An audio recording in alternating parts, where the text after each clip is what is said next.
কিভাবে মাত্র 2 মিনিটে সুজির হালুয়া তৈরি করা যায় এই রেসিপিটি নিয়ে আজকে হাজির হয়েছি। ভিডিওটিতে একটি লাইক দিয়ে সম্পূর্ণ ভিডিও দেখবেন। আশা করি এই রেসিপিটি আপনাদের সবার কাছে অনেক ভালো লাগবে। 2 মিনিটে তৈরি করে দেখাবো মজাদার সুস্বাদু এই সুজির হালুয়া, যা ছোট থেকে বড় সবাই খেতে ভীষণ পছন্দ করবে। ভিডিওটিতে একটি লাইক দিয়ে সম্পূর্ণ ভিডিও দেখবেন। তবে একটি গরম কড়াইয়ে আমি 50 গ্রাম পরিমাণ সুজি এখানে দিয়ে দিলাম। সুজিটাকে খুব সুন্দরভাবে ভেজে নিতে হবে। এখানে আমি ঘি বা তেল কোনো কিছু দিইনি, শুধু শুকনা কড়াইয়ে সুন্দরভাবে সুজিটাকে ভেজে নেব। গ্যাসের ফ্লেমটাকে লো টু মিডিয়াম ফ্লেমে রেখে সুজিটাকে খুব সুন্দরভাবে ভেজে নিতে হবে। যতক্ষণ পর্যন্ত সুজি থেকে সুন্দর একটা ঘ্রাণ আসছে না, ততক্ষণ পর্যন্ত ভেজে নিতে হবে। সুজিগুলো ভাজা হয়ে গেছে, এগুলো উঠিয়ে নিয়েছি। এবার একই কড়াইয়ের ভিতরে দিয়ে দিলাম 1 চামচ পরিমাণ ঘি, আর এখানে দিয়ে দিলাম ড্রাই ফ্রুট। এখানে আমি কাঠবাদাম কুচি আর কিশমিশ দিয়েছি। এগুলোকে খুব সুন্দরভাবে ভেজে নিতে হবে। এগুলো কিছুক্ষণ ভেজে নেওয়ার পর এখানে অ্যাড করে দিব দুধ।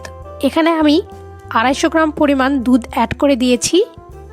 এবার 2টা সাদা এলাচ এখানে অ্যাড করে দিলাম। এর ফলে অনেক সুন্দর একটা ফ্লেভার আসবে। আপনারা সুজির পরিমাণ অনুযায়ী এখানে দুধ অ্যাড করে দিবেন।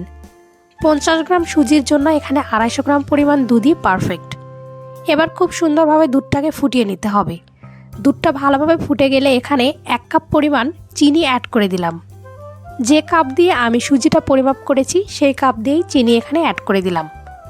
এবার চিনি দুধে অ্যাড করে দেওয়ার পর এটা খুব সুন্দরভাবে নাড়াচাড়া করে নিতে হবে। দুধের সাথে চিনিটা খুব সুন্দরভাবে মিশে গেলে ভালোভাবে বলক আসলে এখানে অ্যাড করে দিতে হবে আগে থেকে ভেজে রাখা সুজি। সুজিটা এখানে অ্যাড করে দেওয়ার পর খুব সুন্দরভাবে হাতা দিয়ে নাড়াচাড়া করে নিতে হবে। ভালোভাবে দুধের সাথে সুজিটাকে মিশিয়ে নিতে হবে। এ পর্যায়ে গ্যাসের ফ্লেমটাকে লো ফ্লেমে রেখে খুব সুন্দরভাবে এগুলোকে মিশিয়ে নিতে হবে।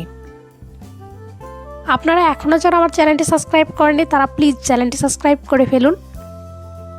খুব সুন্দরভাবে এগুলো নাড়াচাড়া করার এক পর্যায়ে দেখুন কত সুন্দরভাবে সুজিটা সেদ্ধ হয়ে গেছে।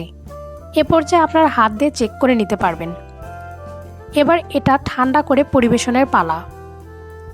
এটা পরিবেশনের জন্য একদম রেডি। এখানে উপর থেকে আমি কিছুটা কাঠবাদাম ছড়িয়ে দিলাম, এতে করে খেতে ভীষণ ভালো লাগবে। সুজির এই হালুয়া আপনাদের কাছে কেমন লাগলো তা অবশ্যই আমাকে জানাবেন। আর এখনও যারা আমার চ্যানেলটি সাবস্ক্রাইব করেননি তারা প্লিজ চ্যানেলটি সাবস্ক্রাইব করে ফেলবেন। ধন্যবাদ সবাইকে।